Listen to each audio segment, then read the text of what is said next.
Reflective Video Analysis, Body Image and Well-Being. More Than My Body by Jordan Galvan. You know, I've been a thick girl my whole life. And that's not something I say with shame anymore.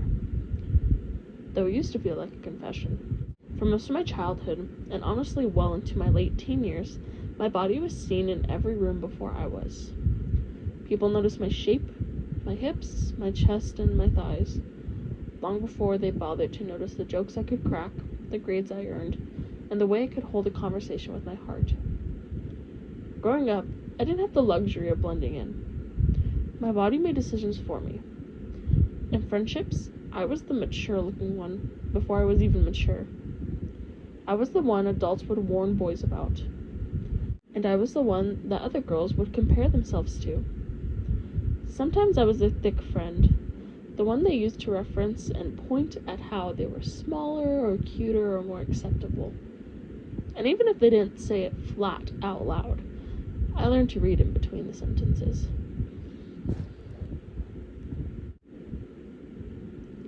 When it came to relationships, or the attempts at them, things got messy. My chest seemed to arrive to the conversation 5 minutes earlier than I did. It became this symbol, this fantasy, before I was a person. And the worst part wasn't even being sexualized. It was being flattened into just one thing. I could feel people looking at me without seeing me at all. As I got older, I didn't have the words for what I was experiencing. I just knew I became hyper aware of how I sat and how I walked and how my shirts fit and where other people's eyes landed. Later on, I learned that psychologists actually have a name for this.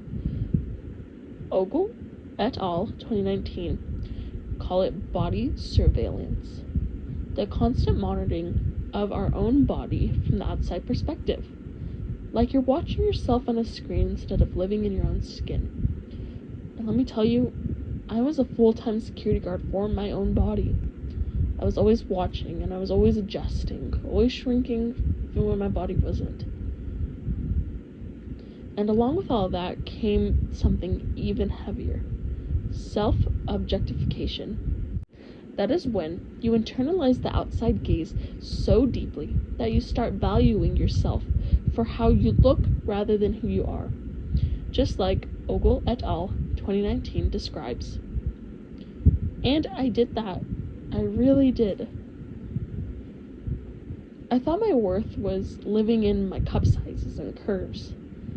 I thought I had to be grateful for attention, even if it was the wrong kind, because at least it meant that my body wasn't a problem. For a long time, I let the world write my story before me, but eventually I realized something. My body doesn't oppress me. People's responses do. And once I understood that, I started rewriting my own script. I stopped treating my curves like something I had to apologize for, and I stopped acting like my chest had more authority over my voice. I stopped letting other people's gaze dictate the way I felt about my own skin. Now, don't get me wrong, I still notice the stares. I still see the assumptions that people make, and some days I still feel the weight of being over-sexualized or misread. And some days I still feel the heavy weight of being over-sexualized at such a young age. But instead of shrinking, I learned to redirect it.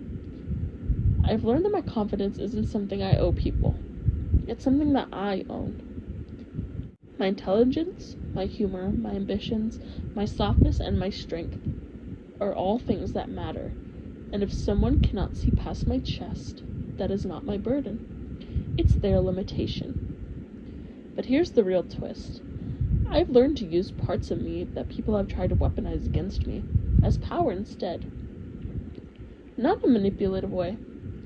Not in a way that reduces me. But in a way that reminds me that my body is not a curse, it's an asset. My presence has gravity, my curves have energy, and my womanhood has force. If people are going to look anyway, I might as well stand tall while they do. I can walk into any room and let my body be part of my story without letting it be the whole damn book. I can celebrate my softness, my strength, and my sensuality and the shape of me, because it's mine.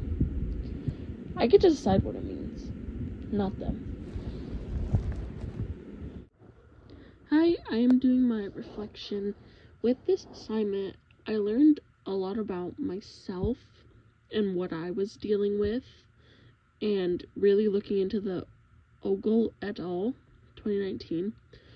It put a name to what I was going through, and it was a great assignment. I feel like I understand myself a little bit more because I was never really able to put a name or a label to anything, but now I feel like I know what I was going through.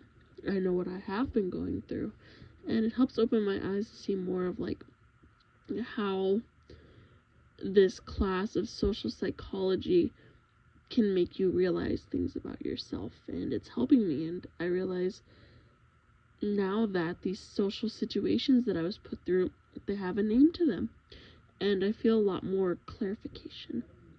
Thank you.